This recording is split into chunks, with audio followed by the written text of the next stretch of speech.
एक समय की बात है। एक ही गांव में दो घर आमने सामने थे। दोनों घरों की स्थिति लगभग समान थी, लेकिन एक घर में हमेशा सुख शांति रहती थी और दूसरे घर में हर समय झगड़ा, कलह और अशांति। पहले घर में रहते थे राम प्रसाद और उनका परिवार। सुबह होते ही घर में भगवान का नाम लिया जाता, बड़ों का सम्मान होता, मीठे शब्द बोले जाते और घर में सदा हंसी की आवाज गूंजती। दूसरे घर में रहते थे धनराज। धन बहुत था, बड़ा मकान था, लेकिन घर में हर समय झगड़ा, ऊंची आवाज, अपशब्द और अहंकार था। दीपावली की पावन रात आई। पूरा गांव दीपों से जगमगा उठा। लोग माता लक्ष्मी के स्वागत की तैयारी करने लगे। उस रात माता लक्ष्मी पृथ्वी पर भ्रमण करने निकली। उनके हाथ में कमल था, आंखों में करुणा और चेहरे पर तेज। माता ने सोचा, आज मैं उस घर में प्रवेश करूंगी जहां सच्ची शांति और प्रेम होगा। सबसे पहले माता लक्ष्मी धनराज के भव्य घर पहुंची। बाहर रोशनी थी, सजावट थी, मिठाइयों के ढेर थे। लेकिन जैसे ही माता ने अंदर झांका, अंदर पति पत्नी में तीखा झगड़ा हो रहा था। बच्चे एक दूसरे पर चिल्ला रहे थे। बुजुर्ग को कोई पूछने वाला नहीं था।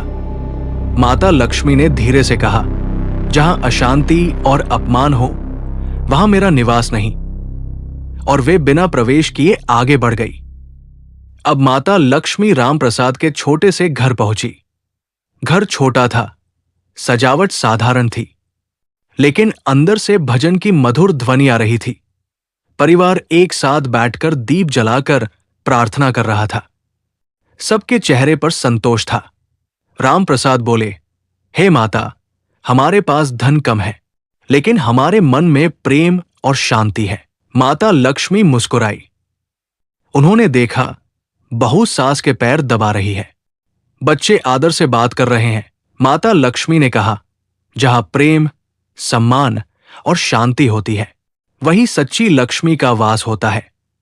और उसी क्षण वे उस घर में प्रवेश कर गई। कुछ ही दिनों में राम प्रसाद के जीवन में बदलाव आने लगा।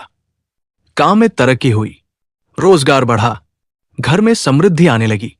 उधर धनराज के घर में कलह बढ़ती गई, व्यापार में घाटा हुआ, रिश्तों में दरार आ गई। एक दिन धनराज समझ गया, सिर्फ धन से लक्ष्मी नहीं आती, शांति और सद्भाव से आती है। वो राम प्रसाद के पास गया और बोला, भाई, तुम्हारे घर में क्या रहस्य है? राम प्रसाद मुस्कुराए, हम हर दिन कोशिश करते हैं कि घर में ऊंची आवाज न हो, बड़ों का सम्मान हो और किसी के मन को ठेस न पहुंचे। इससे हमें क्या शिक्षा मिली? माता लक्ष्मी धन की देवी है, लेकिन वे केवल रुपयों में नहीं बसती। वो बसती है इन चीजों में, मीठे शब्दों में, बड़ों के सम्मान में, पति पत्नी के प्रेम में, बच्चों के संस्कार में, और सबसे बढ़कर घर की शांति में। जहां कलह, अपमान और अहंकार होता है, वहां लक्ष्मी टिकती नहीं।